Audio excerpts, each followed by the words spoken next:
आज आप सुने कुबेर और गणेश जी की कहानी। क्या आप जानते हैं कि कुबेर धन और समृद्धि के देवता है, लेकिन माता लक्ष्मी भी धन और समृद्धि के देवता है। कुबेर और लक्ष्मी दोनों को ही हमारे लिए सौभाग्य और समृद्धि लाने वाला माना जाता है, लेकिन कुबेर की पूजा विशेष रूप से दुकानदारों और व्यापारियों द्वारा उनके व्यवसाय में सौभाग्य लाने के लिए की जाती है। इस लघु कथा में कुबेर और गणेश मुख्य पात्र है, जहाँ अभिमानी कुबेर एक बार योजना करता है। गणेश और कुबेर की उत्पत्ति की कहानी है। एक बार की बात है, पूंजी धन और समृद्धि के देवता भगवान कुबेर ने एक भाव समारोह आयोजित करने का फैसला किया। उन्होंने तय किया कि वो सभी देवताओं को आमंत्रित करेंगे और उन्हें शानदार भोजन करवाएंगे। हालांकि इस कृत्य के पीछे उनका असली उद्देश्य दूसरों के सामने अपनी संपत्ति को सामना और शानदार जीवन का बखान करना। भगवान कुबेर ने भगवान शिव सहित हजारों देवताओं और ऋषियों को अपने भोजन में आमंत्रित किया। भगवान शिव को आमंत्रित करने के लिए कुबेर ने खुद जाकर उन्हें स्वाभाविक रूप से आमंत्रित करने का विचार किया। अगले दिन कुबेर निजी तौर पर कैलाश गया और बहुत विनम्रता से भगवान शिव को आमंत्रित किया।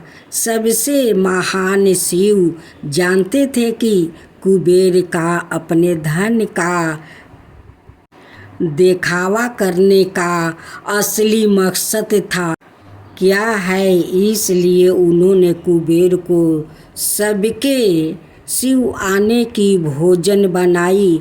शिव ने कुबेर से कहा कि कुछ कारणों से वो समारोह में शामिल नहीं हो पाएंगे।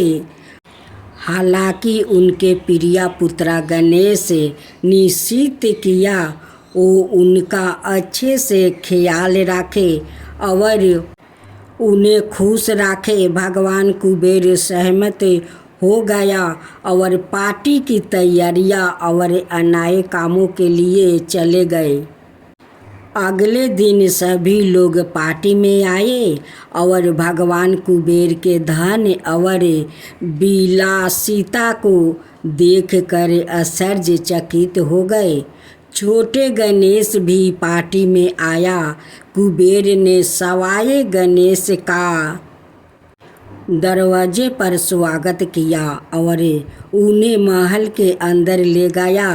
फिर गणेश को दोपहर के भोजन के लिए खाने की महान रसोइयों द्वारा मेहमानों के लिए 500 से अधिक विभिन्न पदार्थों तैयार किया गया था।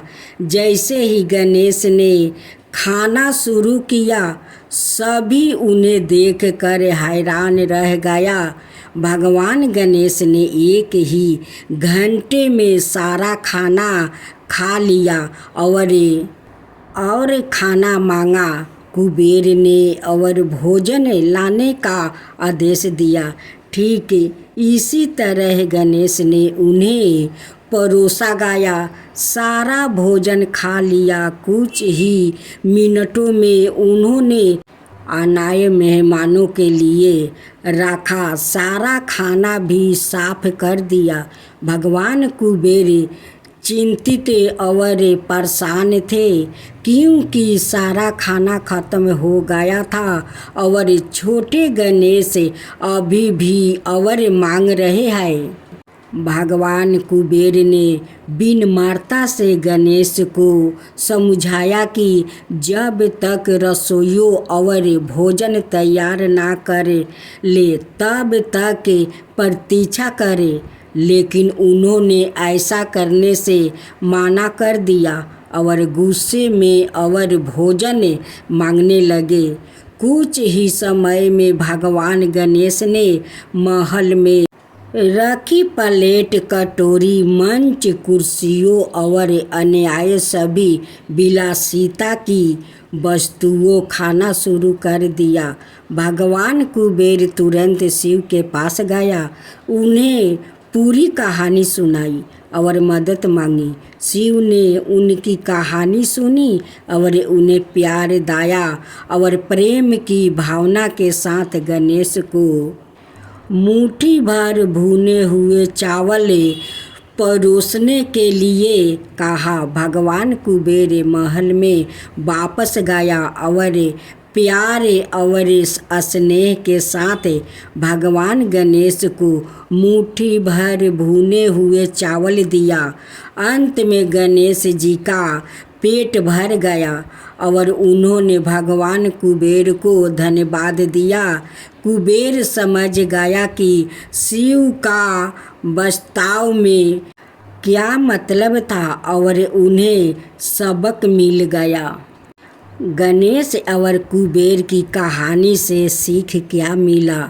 गणेश और कुबेर की कहानी का नैतिक यह है कि किसी को अपनी संपत्ति, धन और विलासिता का प्रदर्शन दूसरों के सामने नहीं करना चाहिए। जिनके पास यह चीज़ें नहीं है, बहुत ज़्यादा धन होना कोई बड़ी बात नहीं है, लेकिन एक बार दिल होना ही सबसे ज़्यादा महान रखता है। हमें कभी भी ऐसे व्यक्ति का मजाक नहीं उड़ाना चाहिए जो अमीर या समृद्धि नहीं है, लेकिन उसके प्रति स्नेह और दयालुता दिखाता है।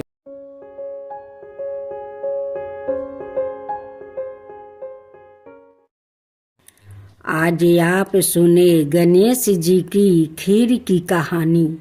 एक बार गणेश जी ने पृथ्वी के मनुष्यों परीक्षा लेने का विचार किया।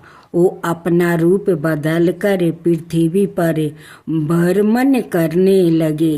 उन्होंने एक बालक का रूप बना लिया।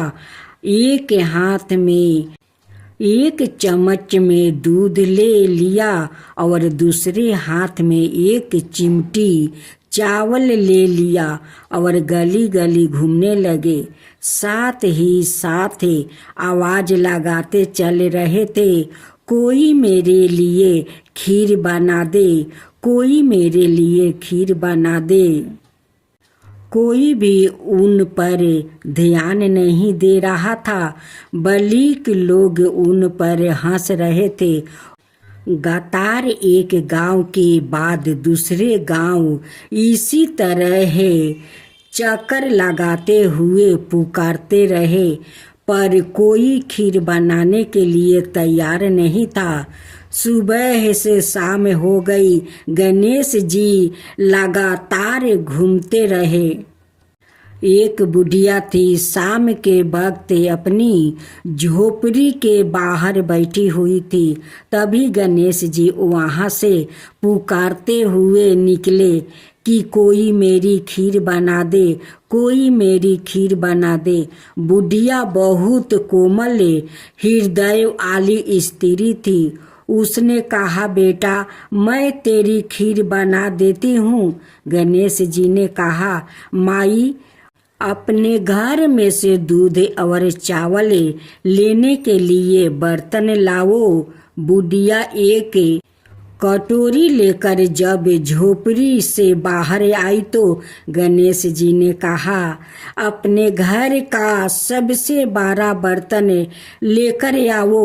बुढ़िया को थोड़ी झंझलाहट हुई और उसने कहा, चलो बच्चा का मन राख लेती हूँ।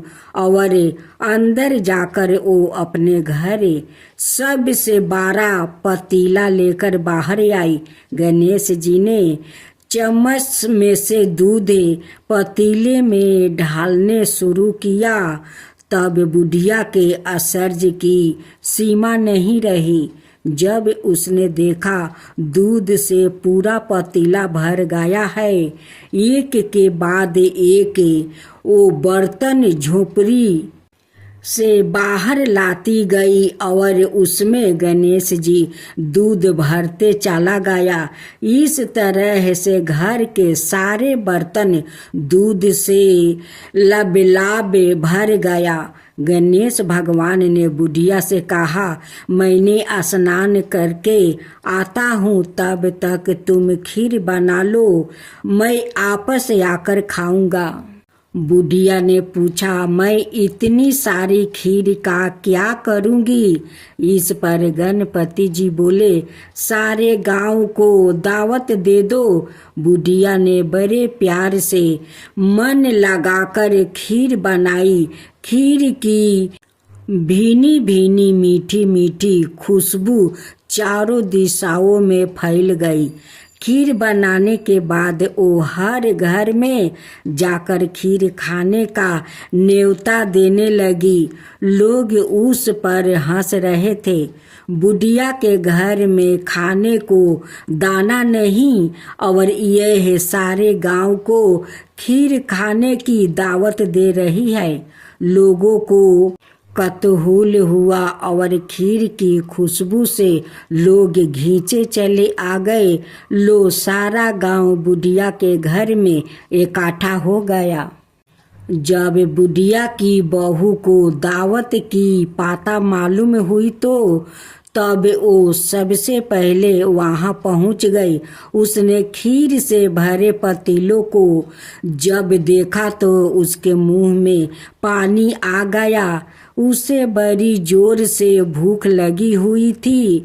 उसने एक कटोरी में खीर निकाल ली और दरवाजे के पीछे बैठकर खाने की तैयारी करने लगी। इसी बीच एक जूठा गिर गया और गणपति जी को भोग लाग गया और वो प्रसन्न हो गए। अब पूरे गांव को खाने की दावत देखकर बुढ़िया वापस अपने घर आई तो उसने देखा बालक वापस आ गया था। बुढ़िया ने कहा, बेटा खीर तैयार है, भोग लगा लो। गणपति जी बोले, माँ भोग तो लाग चुका है, मेरा पेट पूरी तरह से भर गया है, मैं दिरपित हूँ, अब तू खा, अपने परिवार और गांव वालों को खिला। बुढ़िया ने कहा, यह तो बहुत ज़्यादा है, सबका पेट भर जाएगा, इसके बाद भी यह बच जाएगी। उस बीच खीर का मैं क्या करूँगी? इस पर गणेश जी बोले, उस बची खीर को रात में अपने घर के चारों कोना में रख देना। और बुढ़िया ने ऐसा ही किया। जब सारा गांव जी भर कर खा चुका तब भी ढेर सारी खीर बच गई। उसने उसके पात्रों को अपने घर के चारों तरफ रख दिया। सुबह उठकर उसने क्या देखा, पतीलों में खीर के स्थान पर हीरे जवाहरात और मोती भर गया है। वो बहुत खुश हुई, उसकी सारी दलिद्रता दूर हो गई और वो आराम से रहने लगी। उसने गणपति जी का एक भाव मंदिर बनवाया और साथ में एक बड़ा सा तालाब भी खुदवाया। इस तरह उसका नाम दूर दूर तक प्रसिद्ध हो गया। उस जगह है वार्षिक मेले लगने लगे। लोग गणेश जी की कृपा प्राप्ति करने के लिए उस स्थान पर पूजा करने लगा और मानत मांगने के लिए आने लगे। गणेश जी सबकी मनोकामना पूरी करने लगे। अब साथ में सुनेंगे लपसी तपसी की कथा। एक लपसी था, एक तपसी था। तपसी हमेशा भगवान की तपस्या में लीन रहता था। लपसी रोजाना 1.25 शेर की लपसी बनाकर भगवान का भोग लगाकर जिमा लेता था। एक दिन दोनों लड़ने लगे। तपसी बोला, मैं रोज भगवान की तपस्या करता हूँ, इसलिए मैं 12 हूँ। लपसी बोला, मैं रोज भगवान को 1.25 शेर लपसी का भोग लगाता हूँ, इसलिए मैं 12 हूँ। नारद जी वहाँ से गुजर रहे थे। दोनों को लड़ता देख कर उनसे पूछा कि तुम क्यों लड़ रहे हो। तपसी ने खुद के 12 होने का कारण बताया और लपसी ने अपना कारण बताया। नारद जी बोले, तुम्हारा फैसला मैं कर दूंगा। दूसरे दिन लपसी और तपसी नहाकर अपनी रोज की भांति करने आए तो नारद जी ने छुप कर 1.25 करोड़ की एक एक अंगूठी उन दोनों के आगे रख दिया। तपसी की नजर जब अंगूठी पर पड़ी तो उसने चुपचाप अंगूठी उठाकर अपने नीचे दबा लिया। लपसी की नजर अंगूठी पर पड़ी, लेकिन उसने ध्यान नहीं दिया। भगवान को भोग लगाकर लपसी खाने लगा। नारद जी सामने आए तो दोनों ने पूछा कि कौन बड़ा है। तो नारद जी ने तपसी से खारा होने को कहा। वो खारा हुआ तो उसके नीचे दबी अंगूठी दिखाई पड़ी। नारद जी ने तपसी से कहा, तपस्या करने के बाद भी तुम्हारी चोरी करने की आदत नहीं गई, इसलिए लपसी 12 है और तुम्हें तुम्हारी तपस्या का कोई फल भी नहीं मिलेगा। तपसी शर्मिंदा होकर माफी मांगने लगा। उसने नारद जी से पूछा, मुझे मेरी तपस्या का फल कैसे मिलेगा। नारद जी ने कहा, यदि कोई गाय और कुत्ते की रोटी नहीं बनाएगा तो फल तुझे मिलेगा। यदि कोई ब्राह्मण को भोजन करवाकर दक्षिणा नहीं देगा तो फल तुझे मिलेगा।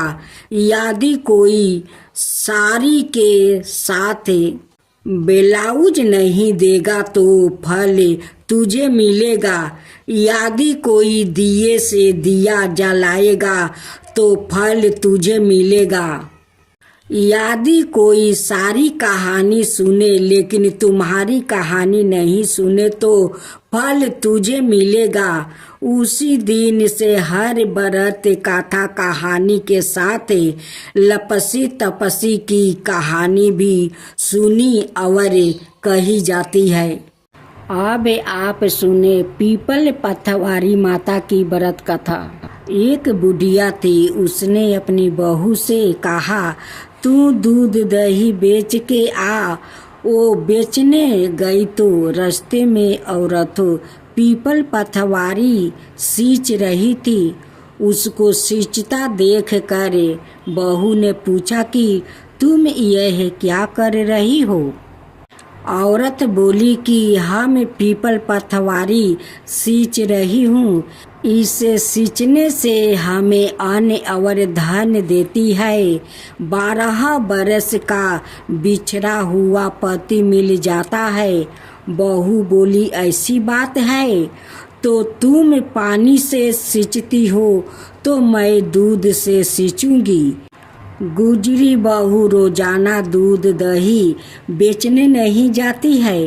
वो रोजाना दूध को पीपल में और दही पथवारी में सींचती है। सासू दूध दही का दाम मांगती है तो कह देती है महीना पूरा हो जाने पर लाकर दूंगी। कार्तिक महीना पूरा हो गया। पूर्णिमा के दिन बहू पीपल पथवारी के पास जाकर बैठ गई। पथवारी ने पूछा, तुम मेरे पास क्यों बैठ गई? बहू बोली कि सासू दूध दही का दाम मांगी है। पीपल पथवारी बोली कि मेरे पास क्या दाम रखा है? यह भरे डिंडा पान पथुरा, इसको ले जा। बहू ने वही ले जाकर कोठरी में रख दिया और डर के मारे कपड़ा ओढ़ कर सो गई। सासू बोली, पैसा लाई बहू? बहू बोली, कोठरी में रखा है। सासू ने कोठरी खोल के देखी तो देखा हीरा मोती जगमगा रहा है। सासू बोली, बहू इतना धन कहाँ से लाई है? बहू ने आकर देखा तो सच्ची में ही धन भरा हुआ है। बहू ने सास को सारी बात बता दिया। सास ने कहा, अब की कार्तिक में मैं भी पथवारी सींचूंगी। फिर कार्तिक आया। सास दूध दही तो बेच आती है। हांडी धोकर पीपल पथवारी में ढाल देती है। आकर बहू से कहती है, मेरे से दाम मांगे। वो कहती है, सासू जी कोई बहू भी दाम मांगती है? मगर सासू कहती है, तू मांग। बहू बोली, सासू जी पैसे ले आओ। तो सास पीपल पथवारी के पास जाकर बैठ गई। पीपल पथवारी ने सास को पान पथुरा भर हंडी दे दिया। उसने ले जाकर कोठरी में रख दिया। बहू ने खोलकर देखा तो उसमें कीड़े मकोड़े बिलबिला रहे हैं। बहू ने कहा, सासू जी यह क्या? सास ने आकर देखा और बोलने लगी, पीपल पथवारी बड़ी दोगली पट पीटन है। इसको तो धन दिया और मुझको कीड़ा मकोड़ा दिया। तब सब कोई बोलने लगे कि बहू तो सत्य की भूखी सींची थी, तुम धन की भूखी हो। हे पथवारी माता, जैसे बहू को दिया वैसा सबको देना। जैसा सास को दिया वैसा किसी को ना देना। भोलेनाथ की जय हो, भोलेनाथ की जय हो, माता पार्वती की जय हो, माता पार्वती की जय हो। एक साहूकार था जो भगवान शिव का अनाय भक्त था। उसके पास धन धन आए किसी भी चीज की कमी नहीं थी, लेकिन उसकी कोई संतान नहीं थी और वो इसी कामना को लेकर रोज शिव जी के मंदिर जाकर दीपक जलाता था। उसके इस भक्ति भाव को देखकर एक दिन माता पार्वती ने शिव जी से कहा कि प्रभु, यह साहूकार आपका अनय भक्त है, इसको किसी बात का कष्ट है तो आपको उसे अवश्य दूर करना चाहिए।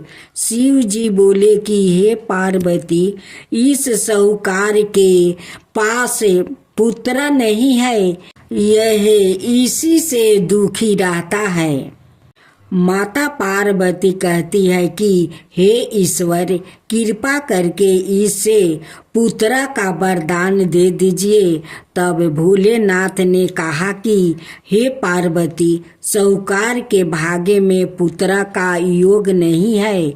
ऐसे में अगर इसे पुत्र प्राप्ति का वरदान मिल भी गया तो वो केवल 12 बरस की आयु तक ही जीवित रहेगा।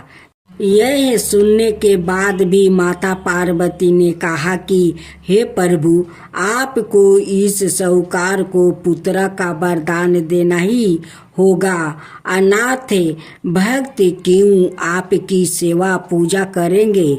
माता के बार बार कहने से भोलेनाथ ने साहूकार को पुत्र का वरदान दे दिया, लेकिन यह भी कहा कि वो केवल 12 बरस तक ही जीवित रहेगा।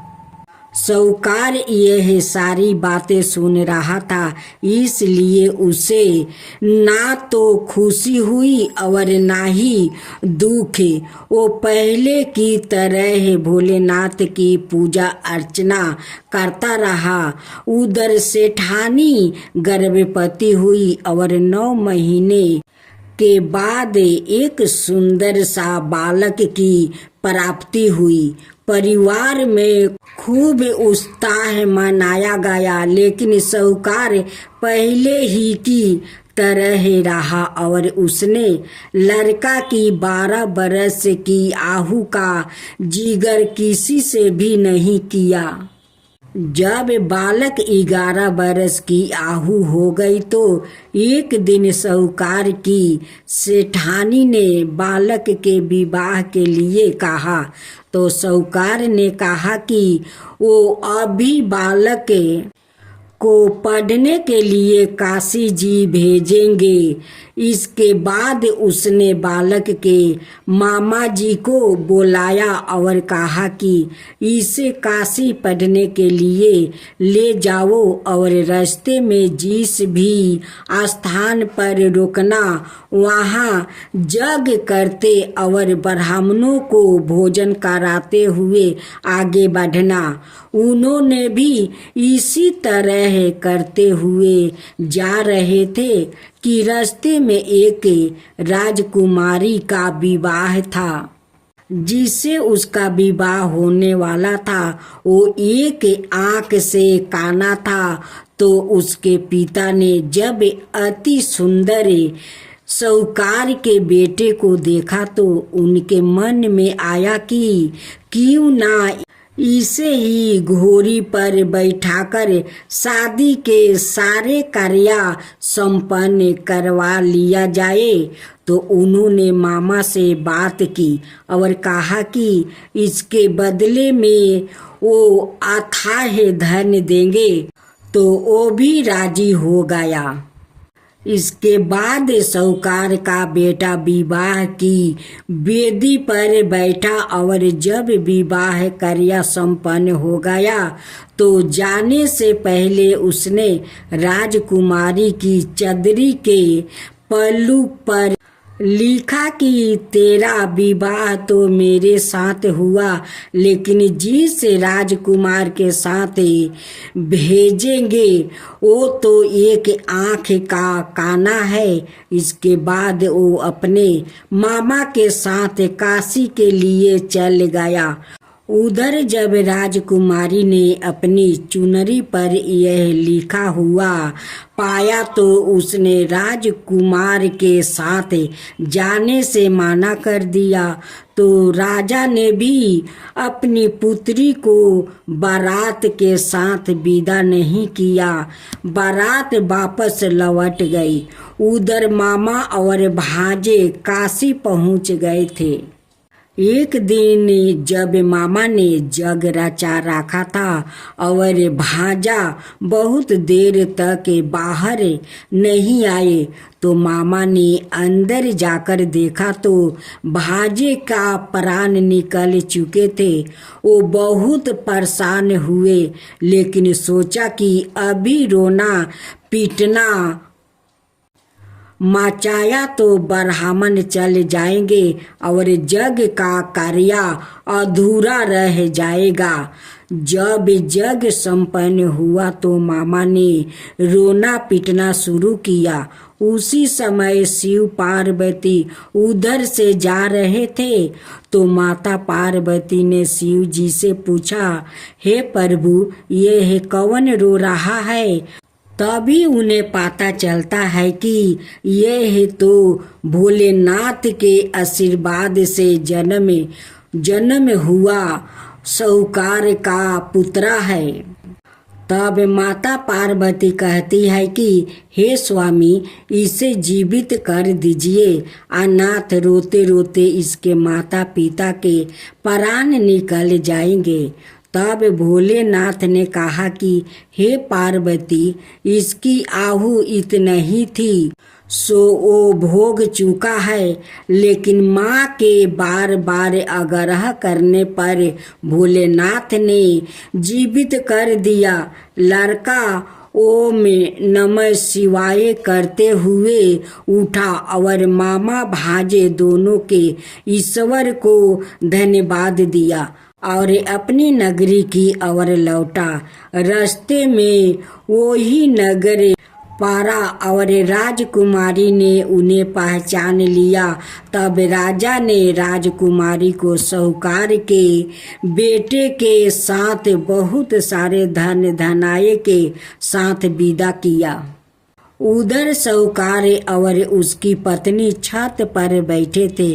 उन्होंने यह प्राण कर रखा था कि यदि उनका पुत्र सकुशल ना लौटा तो वो छत से कूद कर अपना प्राण त्याग देंगे। तभी लड़के के मामा ने आकर साहूकार के बेटे और बहू के आने का समाचार सुनाया, लेकिन वो नहीं माने तो मामा ने शपथ पूर्वक कहा। तब तो दोनों को विश्वास हो गया और दोनों ने अपने बेटे बहू का स्वागत किया। उसी रात साहूकार को सपने में शिव जी ने दर्शन दिया और कहा कि तुम्हारे पूजन से मैं प्रसन्न हुआ। इसी प्रकार जो भी व्याकृत इस कथा को पढ़ेगा या सुनेगा उसके समस्त दुखों दूर हो जाएगा और मन बचित सभी कामनाओं की पूर्ति होगी। जय शिवा ओमकारा, प्रभु हरे शिवा ओमकारा। ब्रह्मा विष्णु सदा शिव अर्धंगिनी धारा। ओम जय शिवा ओमकारा। एकानन चतुरानन पंचानन राजे। शिव पंचानन राजे। हंसासन गरुड़ासन विषवाहन साजे। ओम जय शिवा ओमकारा। दो भुज चार चतुर भुज दस भुज अति सोहे। तीनों रूप निरखता त्रिभुवन जन मोहे। ओम जय शिवा ओमकारा। अक्षर माला बने माला मंदी माला तारी। चंदन मृग मद सोहे बोले सुभिकारी। ओम जय शिवा ओमकारा। श्वेतांबर पीतांबर गंबर अंगे। सनकादिक बरे मादिक भूतादिक संगे। ओम जय शिवा ओमकारा। करके मध्यम कमंडल चक्र त्रिशूल धरता। जग करता जग भरता जग पालन करता। ओम जय शिवा ओमकारा। ब्रह्मा विष्णु सदा शिव जानते अविवेका। प्राण बचर के मध्यम याहे तीनों एका। ओम जय शिवा ओमकारा। तिरगुण शिव जी के आरती जो कोई नर गावे। शिवा जो कोई नर गावे। कह कहत शिवानंद स्वामी मन भजत शिवानंद स्वामी मन बाचित फल पावे। ओम जय शिवा ओमकारा, जय शिवा ओमकारा।